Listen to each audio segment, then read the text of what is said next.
아멘. 오늘 은혜 받으실 말씀은 민수기 5장입니다.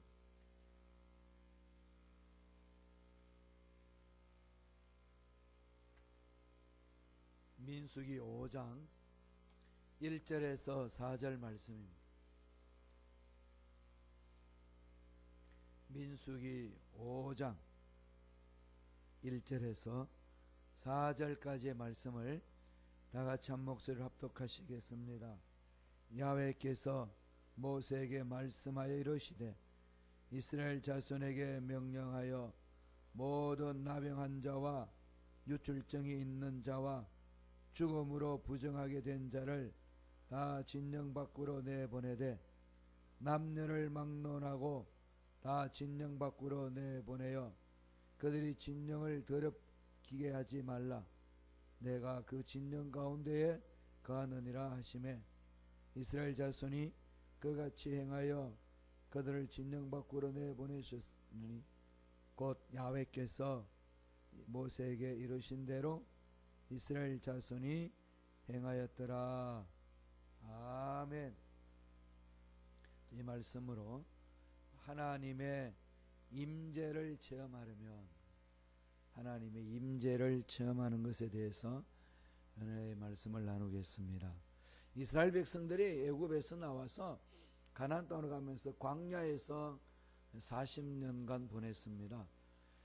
광야에서 40년간 보내는 그 숫자를 보면 200만 명이 넘습니다.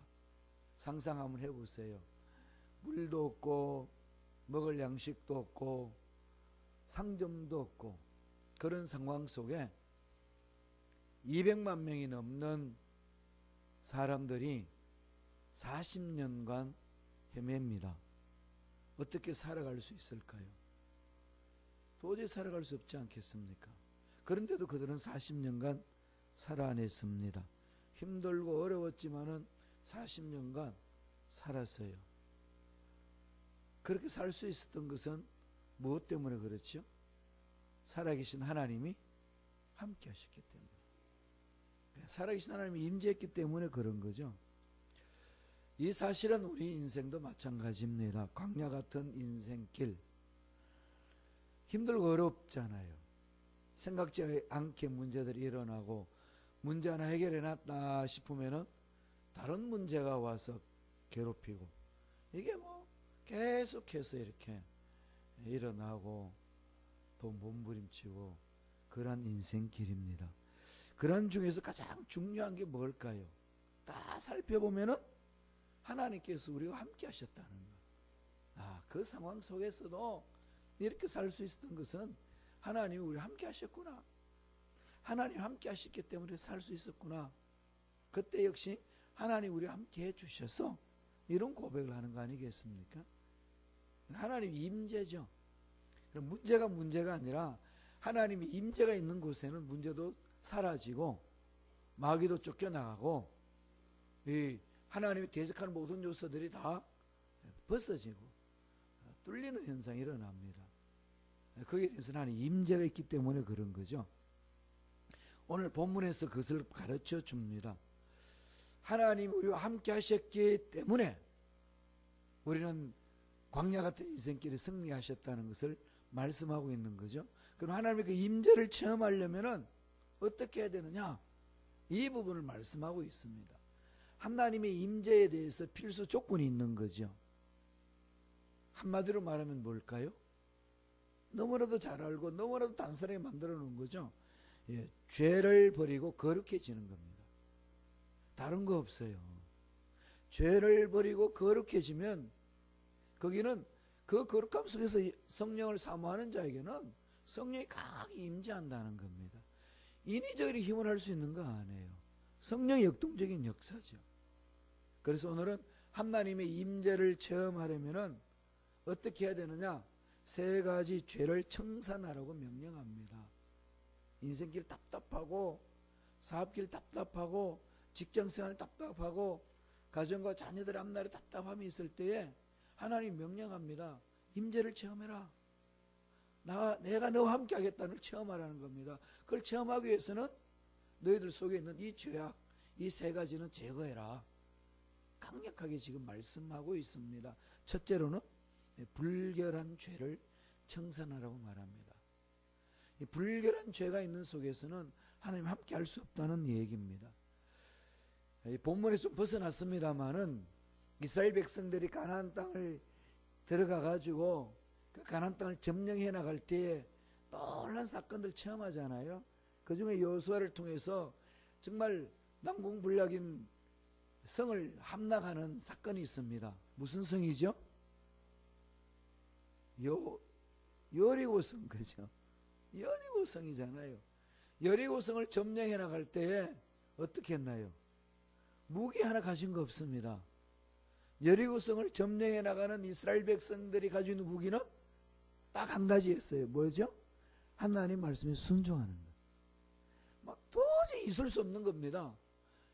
어떤 무기를 가지고 그 여리고성을 점령하려고 해도 할 수 없는 그런 성을 하나님이 점령하라고 명령하시는데 무기는 하나도 안 주고 말씀을 주십니다. 너희들이 이 말씀에 순종하는 겁니다. 계속 돌라는 거죠. 그리고 마지막 날에 함성을 지르면서 외치라는 겁니다.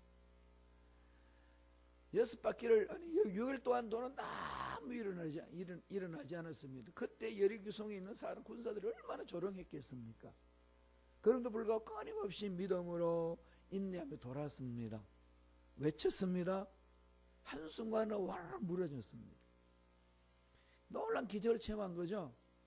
전적으로 하나님의 말씀에 순종했던 결과입니다. 죄를 멀리했던 것. 그 반면에 아이성은 여리고성에 비하면 정말로 아무것도 아닐 정도로 연약한 성입니다. 그런데 그 성을 점령하려고 달려들다가 어떻게 했나요? 패배를 당합니다. 왜 패배를 당했죠?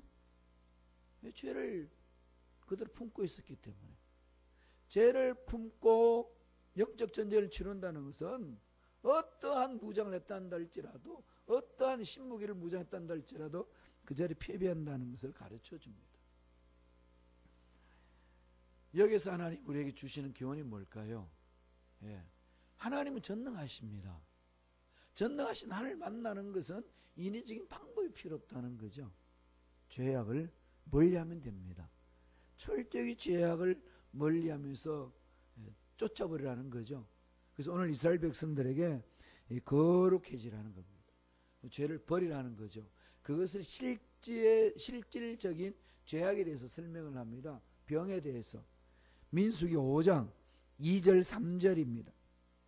이것은 상징적인 이 죄의 불결한 것을 가르쳐 주는 거예요. 2절 3절 읽어볼까요? 이스라엘 자손에게 명령하여 모든 나병한 자와 유출증이 있는 자와 죽음으로 부정하게 된 자를 다 진영 밖으로 내보내되 남녀를 막론하고 다 진영 밖으로 내보내어 그들이 진영을 더럽히지 하지 말라. 내가 그 진영 가운데에 가느니라 하시매 병을 쭉 나열합니다. 나병한 자, 유출증이 있는 자, 죽음으로 부정된 자, 이런 자들은 진영에서 쫓아내라는 거죠. 진영을 더럽게 하지 말라는 겁니다. 왜 더럽게 하지 말라고 그러시나요? 마지막에 어떤 말씀하시죠? 그 진영 가운데 하나님이 거하신다는 거죠. 거룩한 하나님이 거하시는 곳에 죄악과 함께 할 수 없다는 겁니다. 물론 이 실제적으로 살피면은 위생상 격려해야 될 병들입니다. 위생상 격려해야 될 병, 전염병이 되니까. 그러나 영적으로 주는 더 중요한 의미는 이런 것들은 죄악을 상징한다는 거예요. 이런 죄악이 있는 곳에서는 거룩하신 하나님이 임재할 수 없다는 겁니다. 적극적으로 이런 죄악을 멀리해야 돼요. 일상생활하면서 그냥 슬렁슬렁 넘어갔던 죄악들, 하나님이 미워하는 죄악들이 아직까지 내 삶 속에 있는지 없는지를 살펴봐야 됩니다. 하나님 불결한 것들이 무엇이 있는지. 여기 답이 있는 거죠. 하나님은 모든 문제에 답을 가지고 계시는데 우리가 그 답을 찾지 못하고 있는 것은 아직까지도 하나님이 싫어하는 불결한 죄를 청산하지 못했기 때문에 그렇다고 오늘 가르쳐주고 있습니다. 우리는 하나님의 백성이시고 하나님 거룩하신 분이십니다. 그분과 함께 한다는 것은 우리는 거룩한 자로 나아가야 되는 것이고 거룩한 하나님을 사모하며 가야 된다는 겁니다. 거룩함이라는 것은 죄악을 미워하는 것이라고 성서는 우리에게 가르쳐 줍니다. 불결한 죄는 멀리하세요. 그래서 우리를 다스리는 겁니다. 이것을 가르쳐 준 거죠. 두 번째로 하나님의 임재를 체험하려면 어떻게 하라는 겁니까? 불의한 죄. 첫 번째는 불결한 죄를 멀리하라. 두 번째는 불의한 죄를 멀리하라는 겁니다. 이 불의한 죄가 뭘까요? 하나님 앞에 올바로 서지 못한 것, 또 하나님의 것을 떼먹은 것, 또 사람 앞에서 죄를 범했던 것, 이런 것들, 불의를 행하면서 핍박했던 것들, 이런 것을 벗어나라는 겁니다. 이런 거 있으면 어떻게 하라고 성경 가르치나요? 갚아야 됩니다. 보상해 줘야 돼요. 다시 말하면 죄에 대해서 회개했으면은 죄 합당한 회개의 열매를 맺어야 되는 거죠. 나의 희생이 있어야 됩니다. 불의한 자를 멀리하는 것, 뿌릴지 뽑아버려야 됩니다. 민수기 5장 6절이에요. 5장 6절 7절 쭉 읽어 나가면은 그 내용을 설명합니다. 먼저 5장 6절 읽어볼까요? 민수기 5장 6절 읽어드리겠습니다. 이스라엘 자손에게 이르라.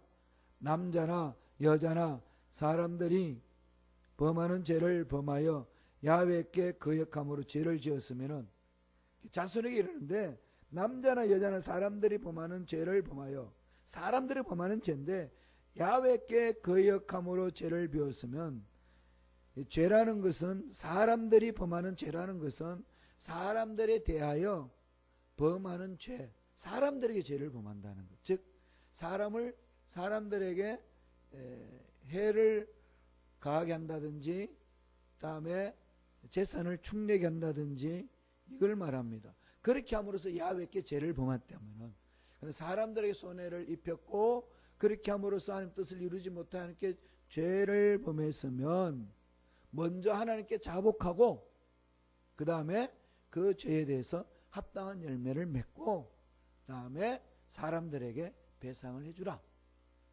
이것을 말씀하고 있습니다. 그러니까 수직적으로 하나님과 지은 죄를 통해 자복할 뿐만 아니라 수평적으로 인간과의 관계 속에서 저질렀던 죄악들에 대해서 용서를 구하고 배상해 줘야 됩니다. 다윗은 우리 아내 밧세바를 범한 후에 하나님 앞에 몸부림을 치면서 기도합니다. 내가 주께만 범죄하여 주의 목전에 악을 행하여 싸우니, 우선적으로 하나님 앞에 나와서 몸부림치며 부르짖습니다. 그리고 세례 요한은, 침례 요한은 회개하라 선포하면서 죄에 합당한 열매를 맺으라, 이것을 말합니다. 죄에 대해서 회개를 한 것은 합당한 열매를 맺을 때에 그 회개가 온전한 회개가 된다는 것을 성서는 늘 가르칩니다. 그러나 죄에 대해서 후회하고 돌아서는 것만이 회개하는 것이 아니라는 겁니다. 회개에 들어가는 관문이죠. 후회하고 눈물 흘리는 것. 귀한 겁니다. 귀한 거죠. 어떤 죄에 대해서 울기 시작했다는 것은 가능성이 있다는 것 아니겠습니까? 돌이킨다는 것. 그게 합당한 열매를 맺기까지는 시간이 걸리겠지만은 점차적으로 그렇게 나아가면서 이제는 죄악을 미워하고 열매를 맺습니다. 그런 사람들은 이렇게 손가락질하면 정죄할 것이 아니라 격려해 줘야 됩니다. 언젠간 합당한 열매를 맺을 수 있다.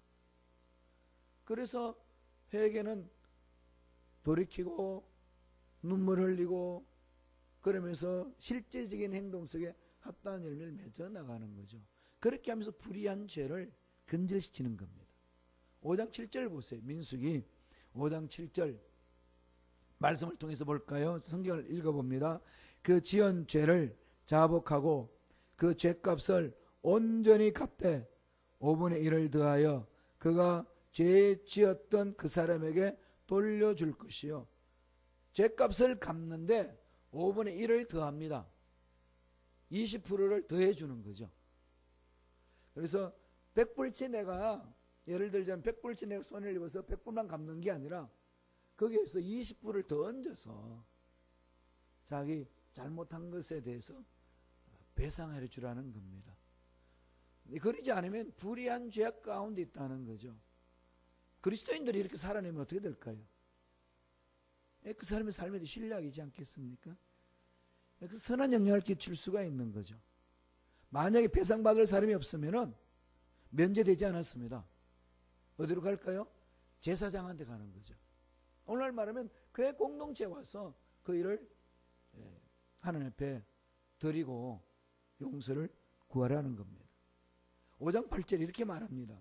민수기 5장 8절 만일 죄값을 받을 만한 친척이 없으면 그 죄값을 야훼께 드려 제사장에게 돌릴 것이니 이는 그를 위하여 속죄할 속죄의 순양과 함께 돌릴 것이니라. 그래서 진정한 회개라는 것은 하나님께 나아가서 죄사함을 받고 또한 그 죄로 인해서 피해를 본 사람에게 보상함으로써 매듭을 짓는다는 거죠. 그래서 우리의 이 고백과 우리의 배상이 하나님 받아주시고 그래서 하나님 인정하시는 거죠. 화목제물로 드리는 희생제사, 이거 나중에 레위기를 보면은 이것을 구체적으로 설명을 해주고 있습니다. 레위기에 희생제물로 드렸던 양이 오늘날 우리에게는 어떻게 신약성경 설명하나요? 예수 그리스도. 예수가 희생양이 되었다.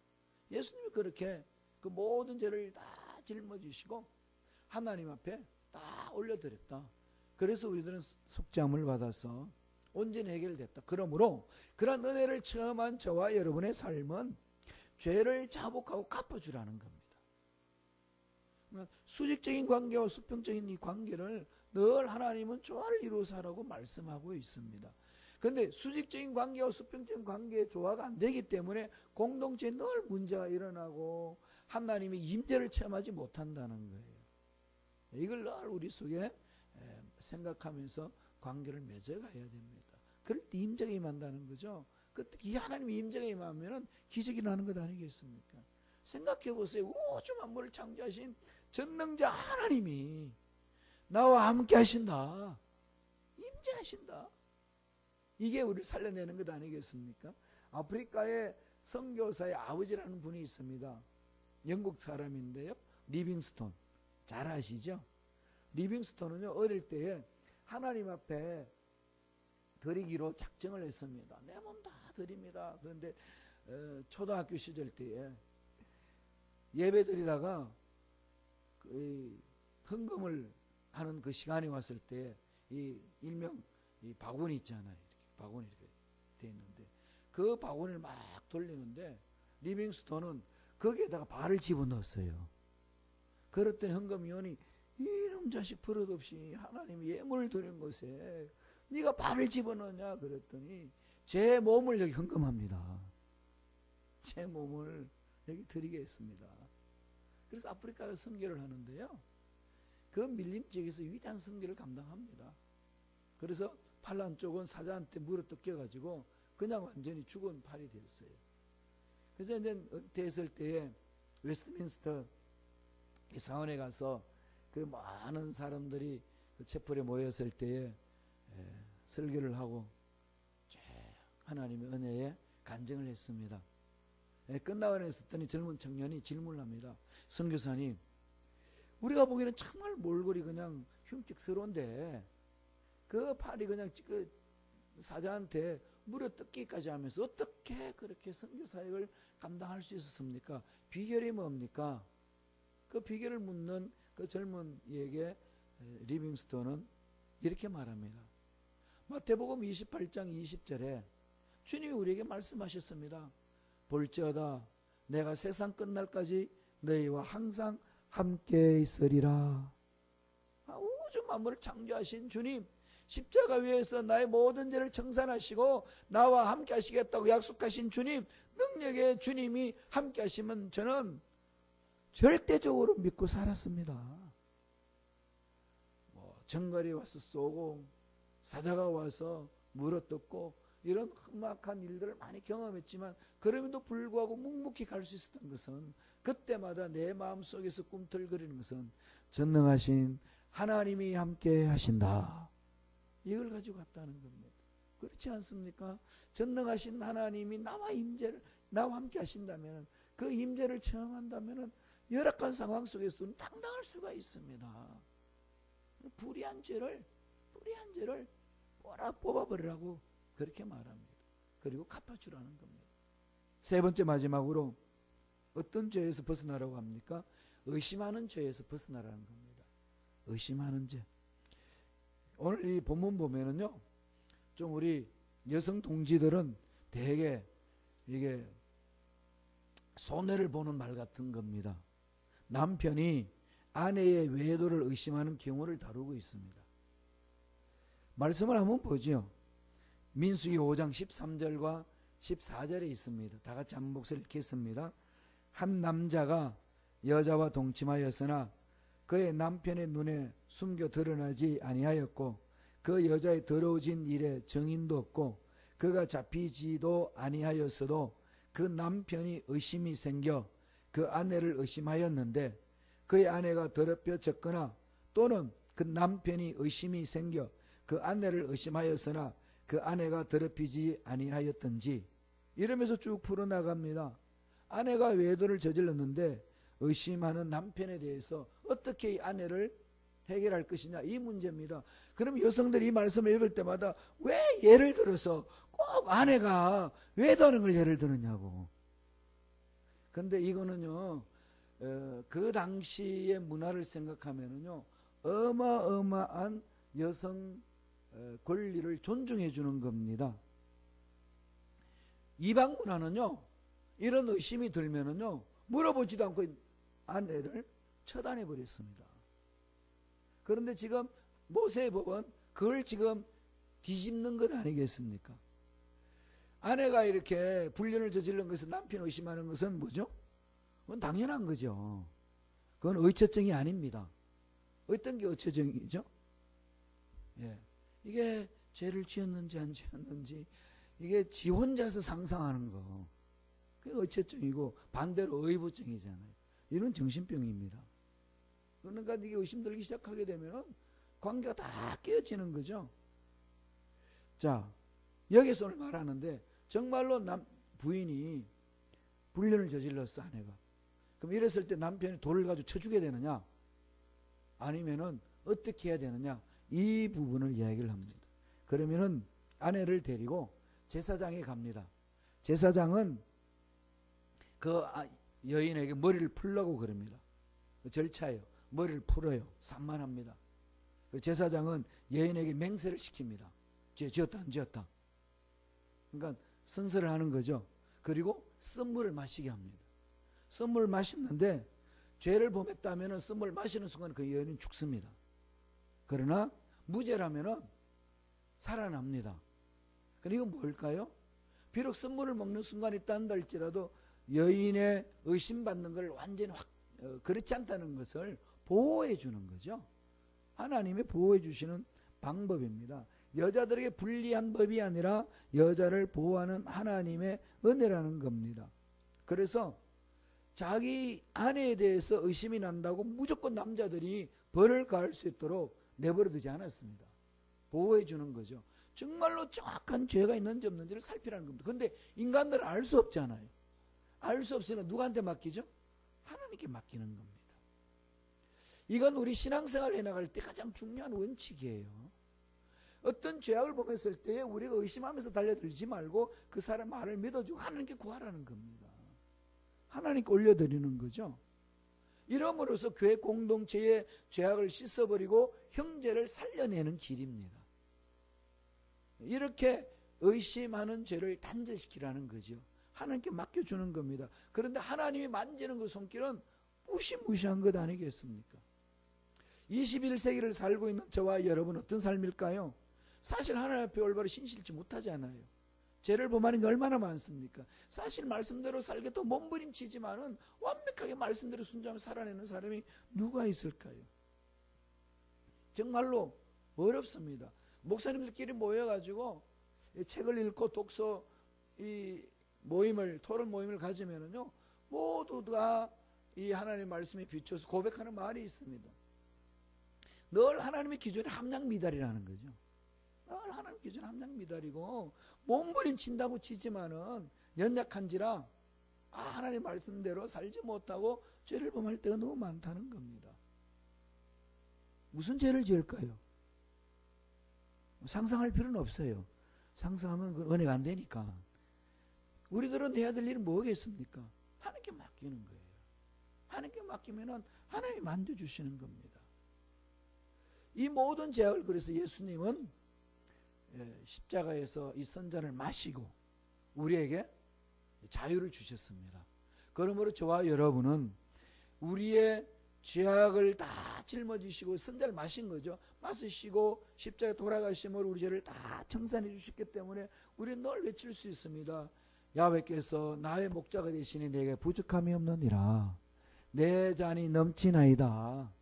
이렇게 고백할 수 있는 것은 주님이 다 선잔을 마셔주셨기 때문에 내게 능력 주시는 자 안에서 내가 모든 것을 할 수 있느니라.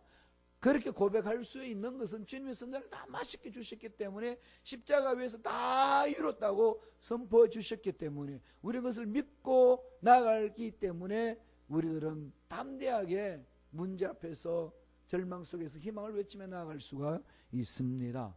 그러므로 이 의심은 근절시켜야 된다. 뿌리채 뽑아버려야 됩니다. 이게 우리들이 해나가야 될 부분들이라는 거죠. 불결한 죄, 불의한 죄, 의심하는 죄 뽑아버리는 겁니다. 뭐든지 의심하고 행하는 것은 죄악이라고 그랬습니다. 뽑아버리시고 그러므로 거룩하신 하나님을 사모함으로 하나님의 그 놀라운 능력을 임재를 체험함으로 능력 있는 멋진 삶을 살아내는 저와 여러분 되기를 간절히 축원합니다. 기도하겠습니다. 하나님 아버지 감사와 찬양을 드립니다. 전능하신 하나님을 체험하기를 원합니다. 전능하신 하나님의 임재를 우리가 맛보기를 원합니다. 아무리 절망 같은 상황 속에라도 아무리 우리 인간적인 생각으로 답이 없는 상황이 주어진 날일지라도 전능하신 하나님이 임재하시면은 그 문제는 반드시 해결될 줄로 믿습니다. 임재를 체험하기를 원하는 우리 모두 철저하게 죄를 통해 자복하고 잘못된 것들 사람들에게 손에 끼친 거 있으면 배상하고 섬겨주고 합당한 열매를 맺음으로 하나님 보시기에 합당하다고 인정함을 받아 하나님의 임재를 체험하는 우리 모두가 되게 성령이여 역사하여 주옵소서. 예수 이름으로 명하노니 하나님의 말씀에 서지 못하게 하고 일상생활에서 세상 가치에 끌려다님으로 내 속에 하나님이 미워하고 싫어하는 죄악이 있다는 사실을 알지 못하게 우리의 눈을 닫게 만드는 흑암의 세력들은 떠나갈지어다. 사라질지어다. 성령의 영안을 밝혀주셔서 하나님이 싫어하는 죄가 우리 속에 뭐가 있는지 철저하게 보게 하시고 끄집어내어서 통해자복함으로 합당한 열매를 맺고 하나님의 임재를 체험하는 우리 모두에게 축복하여 주옵소서. 은혜 감사의 귀한 예물 드립니다. 드린 손길들마다 주여 은혜를 더하여 주시며 하나님의 놀라운 기적을 체험하는 손길들에게 축복하여 주옵소서. 앞날에 잘 되는 역사 일어날 줄로 믿습니다. 좋은 일들이 일어날 줄로 믿습니다. 이미 예수님은 다 승리하셨사오니 우리들도 날마다 승리를 외치며 능력 있게 살 수 있는 우리가 된 줄로 믿습니다. 축복하여 주옵시며 주님 오실 그때까지 평생 물질적으로 어려움을 당하지 않는 재물에 복이 넘쳐나는 손길들에게 축복하여 주옵소서. 감사하고 예수님 이름으로 기도드리옵나이다. 아멘.